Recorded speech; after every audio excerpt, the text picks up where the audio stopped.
Welcome back to The Outright Effect, a podcast in which unique perspectives challenge us to be better versions of ourselves. We're two ambitious women who talk about how we like to stretch our creativity and work on self-growth to become better people. I'm Shelley. And I'm Tempsy.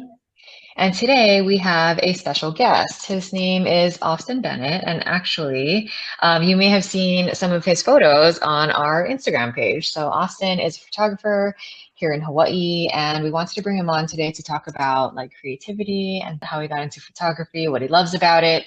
But yeah, you've definitely seen his photos on our Instagram page, which Tempsy and I both love. We love those photos. And we are talking with him today. So, Austin, would you like to tell our audience a little bit about yourself? Sure. I think you got my name right. Great. And yeah, I've been a photographer for a few years now, and the name of my business is Austin Bennett Photography LLC. I know it's super creative, but I still wanted to keep it grounded. My overall goal, the reason that I've found myself being a photographer still in this time, is to help businesses and professionals advance wherever they are through their using photographic imagery. So whether that's doing a headshot for your LinkedIn profile, or like for you guys creating content to help reach audiences and connect with them. That's kind of my whole thing of being a photographer, is helping other people achieve more. Yeah. Awesome. That's cool. Yeah. I mean, I'm sure ourselves for sure, and like definitely other business owners out there appreciate that, because at the end of the day, I mean, I think in a lot of cases, I think photography and like things that are like, eye-catching are what draws people into different things, right? So I think, what you're doing is definitely helping a lot of us out there from like a marketing standpoint in a way, with providing us with those images, right? So yeah, thank you. We appreciate that. Thank you. So what inspired you to start a business? How did you get into it? Well, I spent many years working on active duty in the National Guard, and then I got married and then divorced, like most veterans, right? And then I got into this business. I fell into it kind of as a necessity. I became a single dad, kind of with full custody of my twin girls, practically kind of overnight. And my family helped a lot, but I needed some sort of an income, and with the schedule that allowed me to spend a majority of my time with my kids, because like they don't see their mom, so I wanted to be there kind of extra for them. And with photography, majority of the gigs were on the weekends, and you'd work, for a few hours, and that allowed me an income to pay for necessities and stuff like that.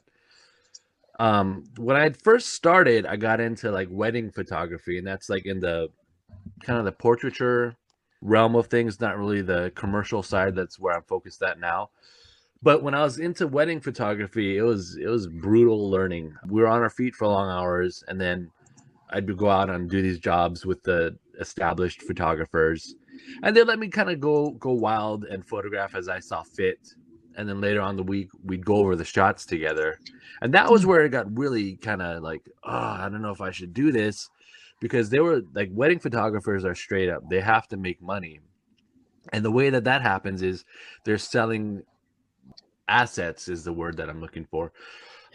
They're selling printed assets. So you want to take a picture that they're going to want a print of to put in a photo album, hang on their wall, or put on a card or something. And so that's where I learned, one, to be really critical of my work, and two, to look at it as less of a creative thing, but you still got to be creative, but you also have to be able to turn your creativity into money.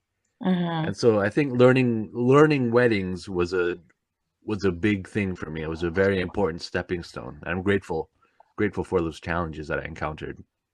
Yeah. So what brought you to photography? Like it could have been something else, right? You could have done a variety of different things, totally unrelated. But how did you, like, what first caught your eye or like drew you to photography? If you can share a little bit about that. Sure. If I go back all the way to high school, which was, a few years ago, knock on wood. Yeah, us too. Yeah, right. Right.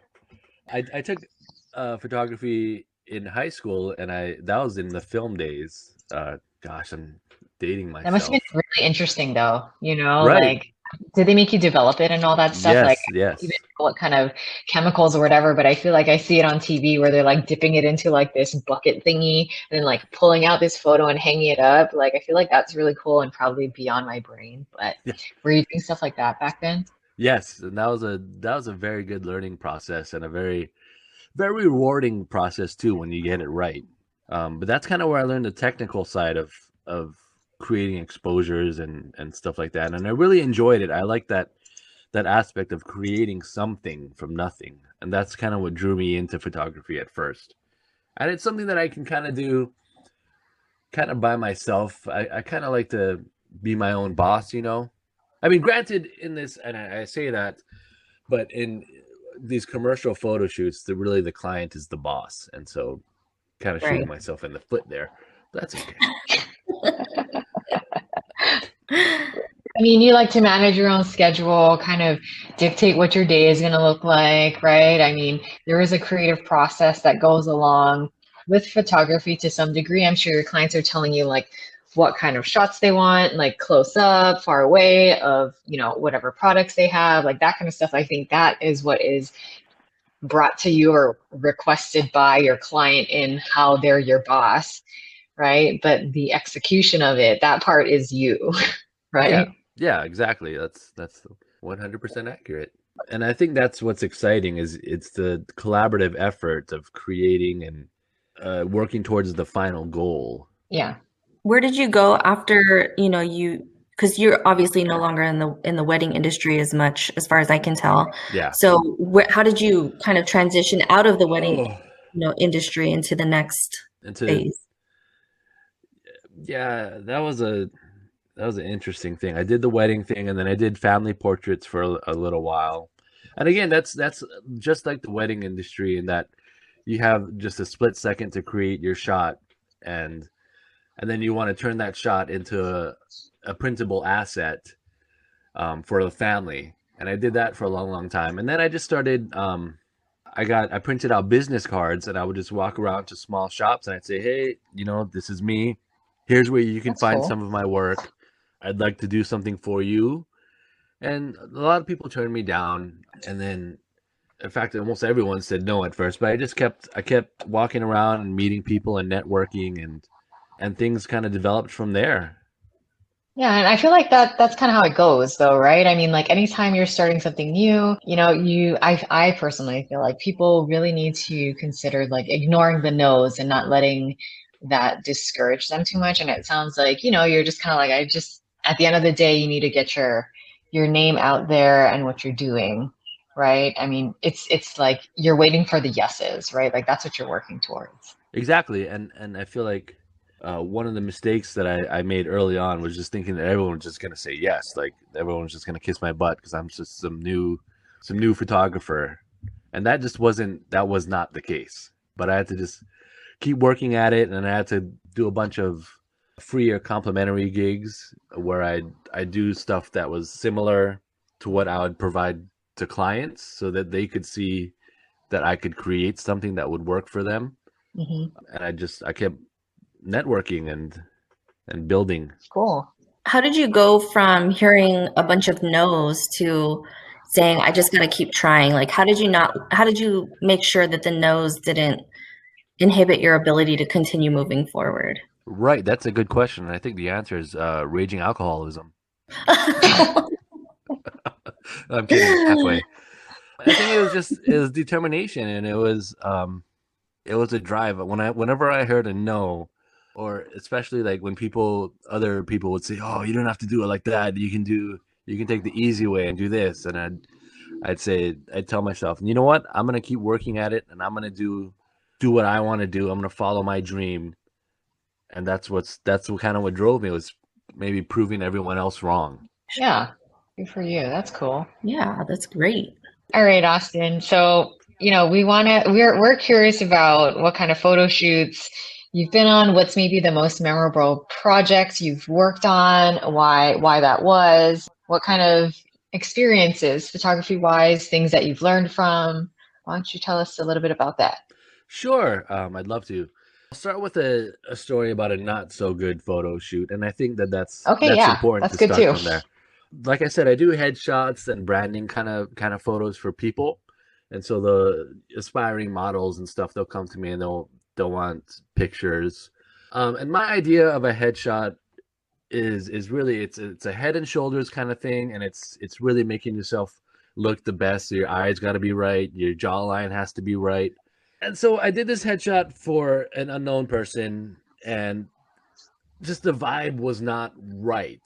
And I think with a headshot, you have to, regardless of who your photographer is, you're putting a lot of faith into that person because they're going to want to make you look your best. And sometimes the expectations aren't in line between the talent and the photographer. And this is one of those cases. This person wanted to model, like, they wanted to approach the photo shoot like they were modeling and not doing a headshot. Where the headshot, everything, all the modeling, pain poses and all that, it's all stripped away, and it's just you. And so our vibe couldn't get onto the same wavelength, so I had to cut it short. And I said, look, we're not vibing, and I think it's better you go and you find a different photographer who will meet your expectations. And I feel like, and the person was cool with it. This person was like, all right, well, I understand. I mean, I don't think they ever really did. Sorry. I haven't seen. Okay, yeah. I haven't seen any. I can see how that might happen. Right? I haven't seen any headshots on their Instagram account. So I see. But and I think that's important in photography and in life, is knowing when it's time to cut your line and move on and find a different fishing spot, metaphorically speaking. Yeah. And hey, you know what? Like, good for you and them. I mean, for even having that conversation, right? Because you could have also painfully just continued with it, Yeah. right? And like booked future gigs with that person when clearly, something was just not working right. Right. And I thought about that as as I was going through it, and I made a decision kind of right then and there that this person and I will probably never work well together. And I feel like that's a kind of a definitive, harsh reality to face, but it's a decision that I made, and I feel good about it. I'm not losing sleep over it. Yeah, good for you. The next experience was, I was just getting into kind of commercial photo shoots, and I just gotten done watching all these online tutorials, and I was like, oh, look at these photographers doing, and like on YouTube, there's tons of big photo shoots, where these huge commercial things where there's lights and there's makeup artists and there's agency models and there's this huge production thing. And I was like, I want to do that. And not really knowing or having any experience in doing it, I said, well, the only way I'm going to do this is if I jump right into the water. And I did. I planned to. Did you swim? No, I barely. I planned out this big photo shoot. I reached out to a bunch of local modeling agencies, and there weren't a lot that wanted to work with me, of course, because I'm a new guy. No one knows me. But there was one that was like, all right, we'll listen to you. We'll try and see if we can get some talent to come out. And in this kind of a scenario, I made it clear, like, your talent will not get paid.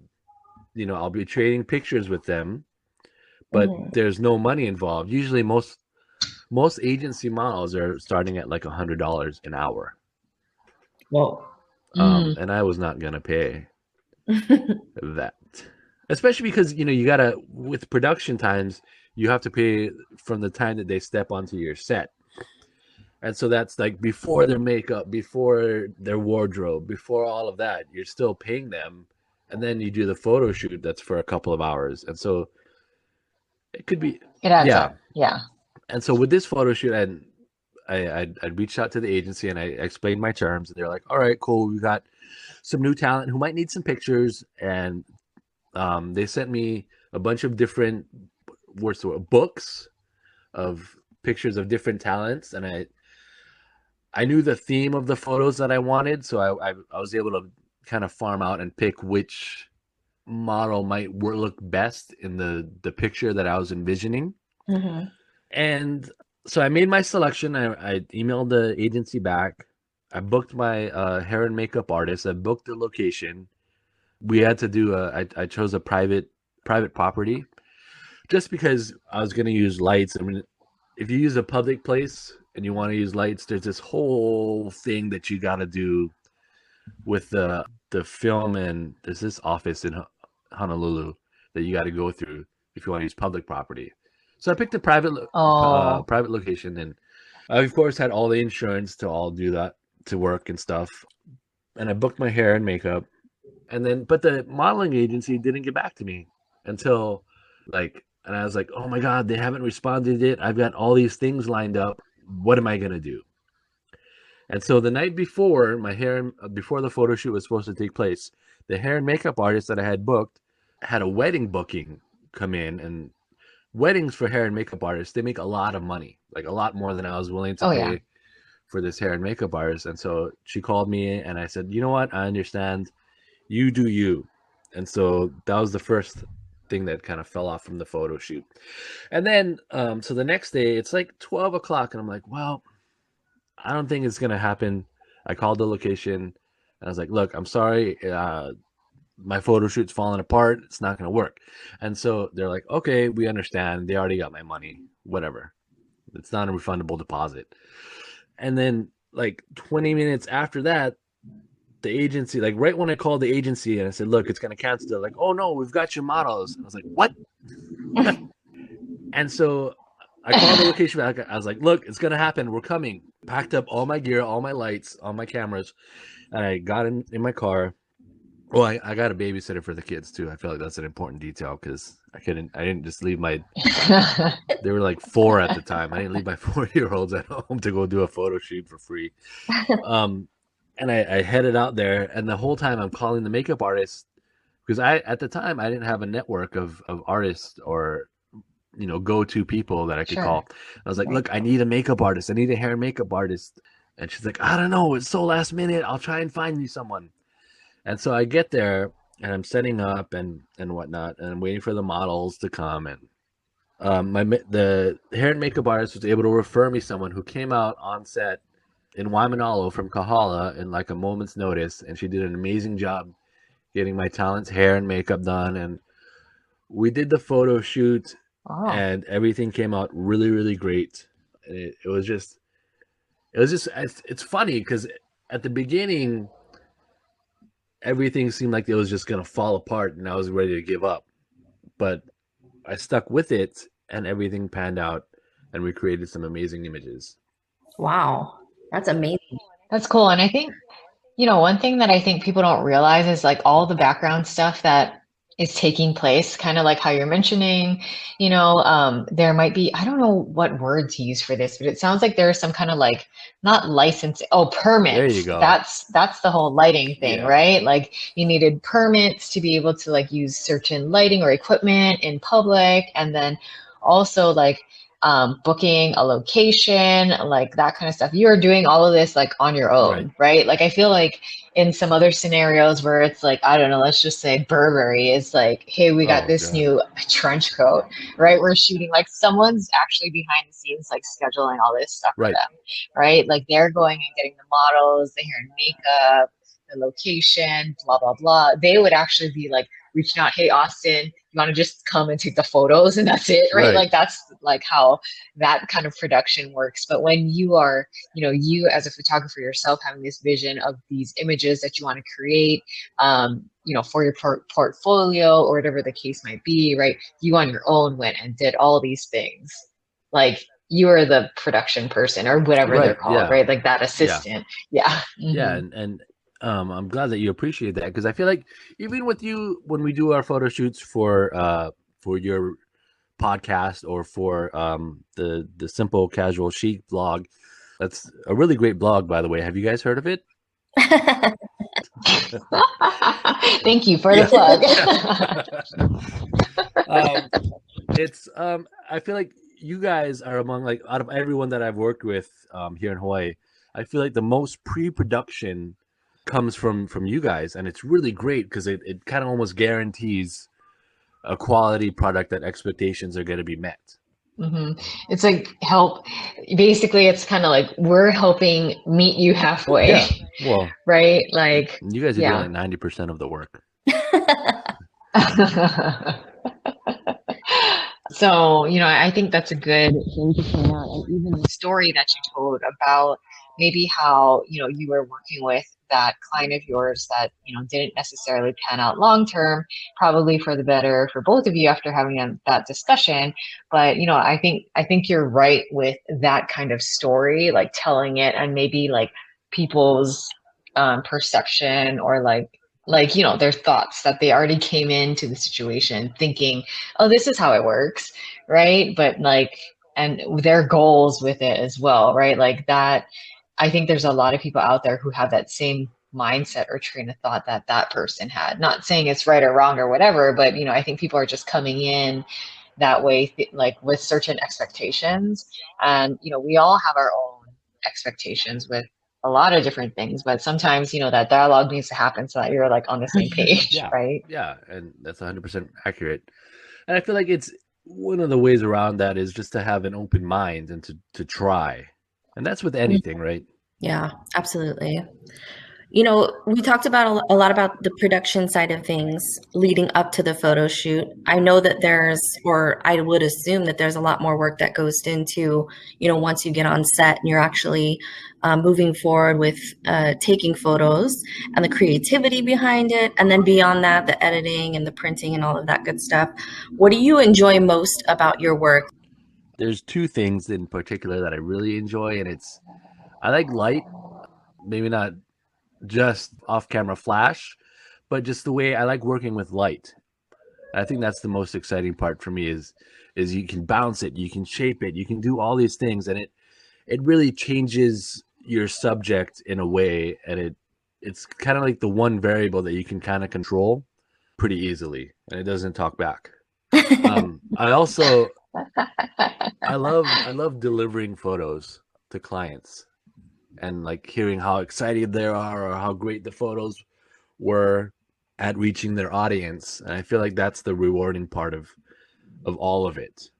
When your client says, Oh "Oh, yeah. we used hmm this picture and it reached our audience," or someone else, commented on this picture and we were able to connect with this brand through that, or it when everything kind of loops back to my overall goal with photography is to help people reach a new level. That's kind of like my favoriteest parts is hmm working with light and delivering the pictures. Yeah, I have to say that So, as soon as we get your photos, I drop everything. Oh, really? I gotta see it. I gotta see it. Oh, that's exciting. yeah, me too. I love looking at like how did it come out, right? Like what were we? I mean, obviously, I was there. I know what was going on like while I was there, but it's like you don't know what it's gonna look like, right? Like that's the part that's kind of like a little bit of a mystery. So yeah, I think that's really cool. I Mm. have a question, or I just as we're talking, it's not really a question actually. It's more of like an observation that I made. I was talking to Tansy about this the other day actually, but it's kind of funny because I think that, like, as a person who is, working on a podcast with a friend, trying to build a personal brand, build a YouTube channel, Instagram account, like that kind of stuff, I think the part that, like, I forgot somewhere in between, because there's these, like, other things, like, like, I guess from a client's perspective, like a creator or maybe business owner, whatever you want to call me, right? There are things that I like missed or like forgot as I in retrospect when we were maybe doing photo shoots or I was like thinking about it to myself, like what I want to take pictures of, like, and then I just like realized it literally a week ago. Like, why am I not taking more pictures holding products that I like that I'm like actually talking about in my videos? How did I forget that part? And so, I mean, the reason why I'm mentioning this, as we're talking about all this like photo stuff is like one, obviously it's related to photos, but two, if anyone out there is thinking about starting something up, whether it be a podcast, Instagram page, or whatever, I'm trying to figure out like, what do I include in these photos? I feel like for myself and maybe me and Tempsy combined, that's something that we're always like, what do we post about? It's like this mental barrier, but it's like hello, I have a YouTube channel and stuff. Like, I should be maybe taking a photo with my vlogging camera. Like, I'm like pretending like I'm recording something. Like, it could be things like that. Like, there's a camera involved in the things that I'm doing, there's a laptop involved in the things that I'm doing. There are products that I'm showing. Why am I not taking more pictures with my products? Like that kind of thing. I mean, not my products, but Right. products I'm purchasing, right? And it's just kind of funny, I just kind of wanted to mention that because there are so many opportunities for quote unquote props, right? That I forget about all the time. Like I feel like it has to be a thing. Like I don't own a hat, you know what I mean? Like, that's where my mind goes when I think of prop, when prop could really be like whatever. It doesn't have to actually be like something on a set, right? And actually, everything on a set is also whatever. So I don't know. Anyways, that was just a mental barrier for me that I just want to share. I Yeah. reflected No, on. the struggle is real to create content, especially trying to integrate things that you use or that you talk about in a creative way. And I got no tips for you. I mean, it's one of those things that you just, yeah, To each it's their one of those things own. you just got Like, to be kind of like, you yeah, got to be there and be hands on or know more details maybe. But I feel like it's yeah, one of the challenges with creating content is knowing what to integrate when and how to reach your audience with that picture. And that's like yes. a whole Hmm. new that's like a whole new thing. It's a whole new class maybe. That could Yeah. that could be its own Yeah. podcast episode. Like people we could go on and on about that because there's no I feel like there's no clear cut formula to it. Right. It's the wildest creativity, but within the framework of what your audience wants to see. Like how do you know what to give Hmm. your audience? And I don't know. I know. Yeah. I Just don't know. ask them. Yeah. Yeah, right. Sometimes I ask them. Yeah. Sometimes I'm like, what do you guys want to see? And I hope that one day, and really what I'm inviting people out there to do, because as far as things that I've been working on for myself, like personal projects, but also projects that like this podcast that, Tempsy and I work on, we want to actually hear that from others. Like we want to know what do people want us to talk about. And I just kind of want to throw it out there because maybe people are not comfortable yet with like telling us what that is. But yeah, we do want to know. So if there's anything you guys are wondering, our thoughts on, or whatever the case might be, something that you're just like, I just don't hear enough about this. Can someone else just talk about it? Send those our way because, we're always looking for And we'll do topics it. and content to talk Yeah. about too. Yeah. Have you Yeah. guys have you looked at a lot of I can't get enough of flat lays. I am addicted to looking at people's flat lays. I don't know why. It's just when they do it right and it's just right, it's just Me too. it's What the zen. heck is a flat lay? Oh my god, it's the greatest thing. When stuff's down like on a table and they're Yeah. taking a picture Oh, straight down at it. Tempsy, yes. you've seen them before. You just didn't Yeah. know Yes, it was I called a have. flat I lay. saw Yeah. somebody do a reel in creating one. Oh really?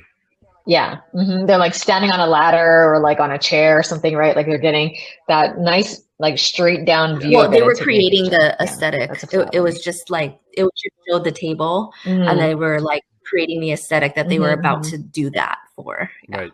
So good. Yeah. Yeah. No, I do like, I follow some Instagram accounts that just do that. Like that's all they're posting on there. Can you tell us about how you find the balance Oh. between work and family? I mean, maybe, work nowadays in the pandemic world until it's over, it might look a little bit different for you, but prior to that, and were there ever times that you felt burnt out, like too much work was coming your way or, too Right. busy, too many things going on? I'll start off with that aspect of your question, and I feel like it's important to talk about because when I first decided I wanted to do commercial photography, the few yeses I got would always happen in rapid successions. Like there'd be this photo shoot, that photo shoot, that photo shoot. And I was also still doing family and weddings, and it was just nonstop. And eventually I would get tired and I'd get burnt out and I'd have to like shutter myself in or work late because I still had the familial obligations, right? Like I'm a single parent and I have twins. I hit my mic, my sock mic. Um, for people who aren't listening, I have a podcast mic set up on my desk right now that we're recording from, but I don't have a pop screen that makes the pops not Poppy. So I have a sock on the mic. It's a clean sock, just for the record. Thank goodness. Right? Just something for your listeners to visualize is me talking to a sock on a microphone.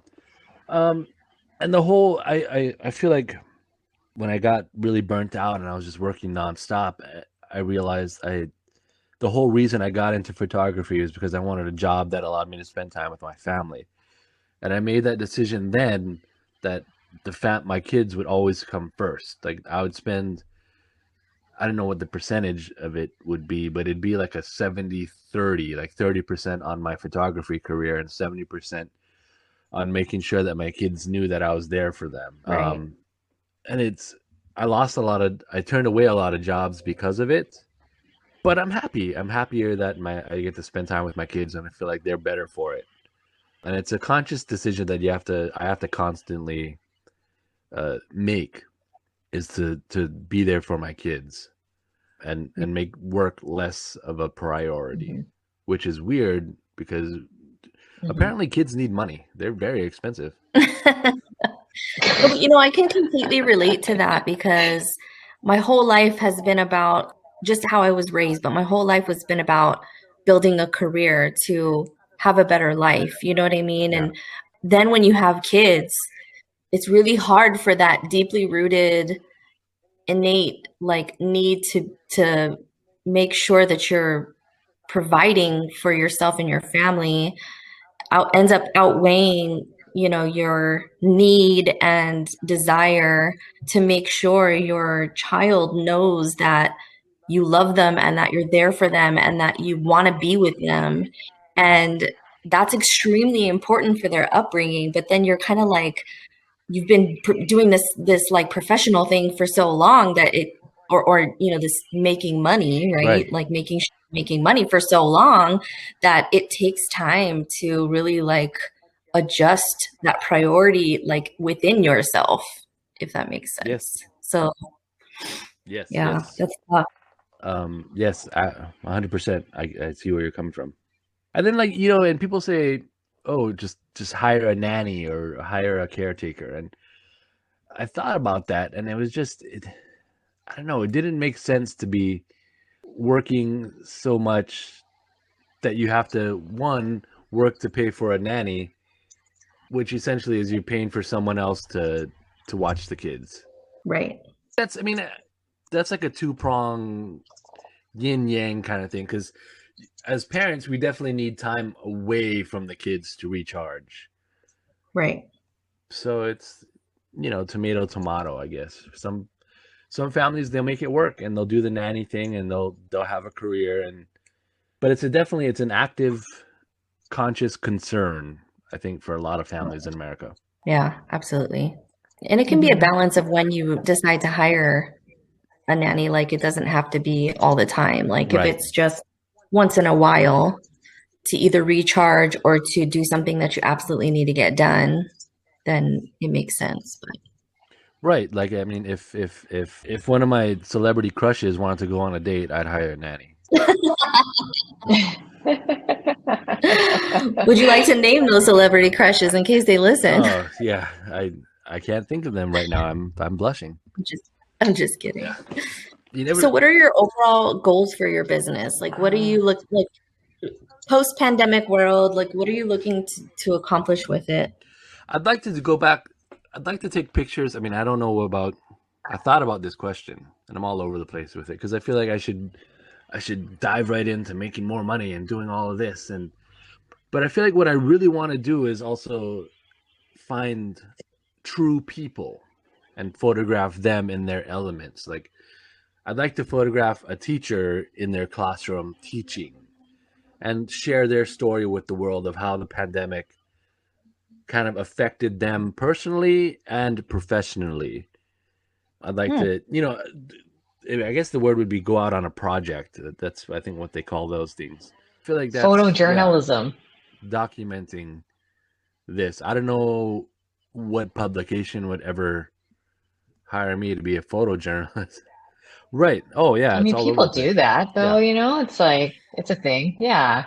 I mean, it's like, that's basically what like National Geographic is, right? Like, So, I mean, I think that off the top of my head, I don't think I'm familiar with like local publications who do that. I'm sure there are some though, but I think Yeah, that's really Yeah, and cool. I That's a mean, cool you concept. could essentially just Like, post it on your own Instagram and get traction that way, like why not? right. And I think I will once I got to get good again though, because I feel like photography is one of those skills that, yes, like a yes, foreign language. you gotta be constantly doing it to be good at it. Oh, it's not like riding a bicycle? No, I don't even know how to ride a Yeah. bike anymore. Not. So let's say if you had to offer any tips or advice to someone who's first starting off with photography or wanted to get into it, what are like maybe, Oh, two things, they should probably well, look one, into or consider? get a camera. Get a camera. Yeah, I feel like that's And I feel like necessary for in this. this day and age, one of the crutches for a lot of photographers is these groups where people like you post a picture and it's like mediocre, but like everyone is like, "Oh, it's a great picture, bro. Keep it up." But like surround yourself with people who are gonna call your work trash and be real, like, "Oh, it's trash," and like, but also know if the picture is in line with what you value in your heart, that will give the picture value. And I feel like I say that just from a photographic standpoint, because there's a lot of times where in business, you might have to dance around your values, which is like selling your soul to the devil. But sometimes we gotta eat, right? That's a terrible thing. And I feel like starting out, take pictures of everything. Like photograph your family, photograph people, photograph things. The other thing that I see, especially here in Hawaii, is a lot of photographers will start out taking pictures of girls scantily clad and or on a beach, and I feel like there's more to photograph than just that. Right. um Oh yeah. I'll say yeah, I I'm will glad that we're totally in agree. agreement. I mean, it's kind of funny because I was chatting with some others recently about like content wise, like photo stuff that I could post online, blah, blah, blah, and like there's a whole network of Right, people. I mean, yeah, there's networks of people everywhere, right? And so, some suggestions were thrown out as far as like, oh, maybe this person, that person. And like, I have also been like reached out to before as well, which is totally fine, right? But then it's like, it's different for me because like, honestly, Tempsy knows this. I don't even go to the beach. If like someone invited me to a pool party, I would show up in regular clothes because I don't even own a swimsuit. And then when I go to these like people's like pages, their accounts to see like, oh, what kind of pictures do they take, blah blah blah. It's literally all that, and I'm like, I just don't yeah, feel like that's a yeah, photographer I could work with. Honestly, you know what I mean? Like that's not even like what they're shooting is not even my vibe. I hate the beach. I don't go there. Like sand is like a nightmare for me. I don't even own anything, and sometimes suggestions are thrown out. Oh, I'm looking to shoot this. Do you have like that? And maybe like a right, bikini. I'm like, I don't even own a swimsuit. What do you want me? I'm not going to right, go shopping for this thing. You know, I'm also trying to benefit from the photo shoot. And I'm more of like a lifestyle. yeah, Here's what I'm wearing today to go to the mall kind of person. This is what I would wear to go eat lunch with my friends or walk my dog or whatever. Like that's kind of what my stuff's about. So yeah, I see what you're mentioning here because I definitely have yeah, noticed it. 100%. So Yeah. Austin, Yeah. during our photo shoots, you've made us feel super comfortable. You've made us giggle. It helps when your mouth is hurting from smiling so much. Like you actually making somebody laugh is helpful. What are other things that you do to make your clients feel comfortable during a photo shoot? Of course, in order to get like the best shots possible. Yeah, I thought about that, and I constantly think about that because I can tell when someone's uncomfortable, and I think one of the key points is maybe to take their mind out of the photo shoot. So maybe come as a photographer, I'll come from behind the camera and I'll talk story about something else that's going on in their life or baseball or whatever that we might have a common bond on. I'll kind of lead on that to get them to feel comfortable. And it's not that I want them to feel comfortable with me. I mean, of course, yes, but I want the person to just feel comfortable in the setting. And so if it's in a studio, I'll even use aromatics, the essential oils. Mm-hmm. Love me some lavender. Love lavender. Same. You're right. Yeah. And I think doing that also helps them feel a little bit more comfortable in their own skin because not everybody unless they are a model, not everybody feels super comfortable in that environment. Like I'm not a model. I mean, I rarely am in photo shoots. And so after that, after the first photo shoot we did, I told Shelly I was exhausted. Oh my. Just because I'm not used to that. And I asked her, like, could you do this full time? And she was like, yeah, could you? And I was like, no way. I was exhausted. Well, I mean, we did walk around a lot, right? In Yeah. the photo shoot. We were just kind of all over the place. I was exhausted too. Because of us diva clients or what? Yeah, no. I could never get tired of you guys. We're the best, we know. Yes, 100% the best.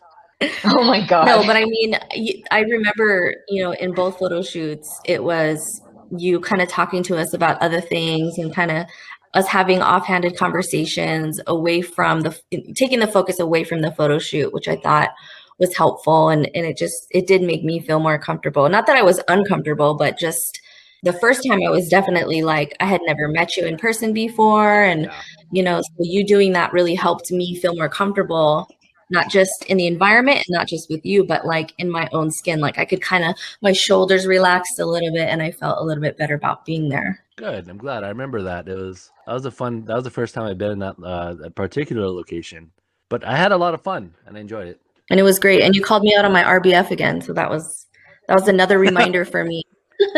Because that's been a thing for me, is like a lot of people telling me just smile. Right. And that's like I'm concentrating. But yeah, no, it was really good. Good. I'm glad. All right. So let's actually get into Tempsy's favorite part of these interviews. It's I think it's her favorite part. I love rapid fire. I hope I do well. So what's one piece of advice you would give to someone who wants to start a business? Do it, but you have to remain committed. There's going to be ups and downs, and you got to stick with it. Not the first time we've heard that, so that's great. Thank you. Yeah. What's your creative outlet? This one's kind of on the nose, but maybe a creative outlet outside of photography. Right, and I like to cook. I just learned how to make a lobster roll.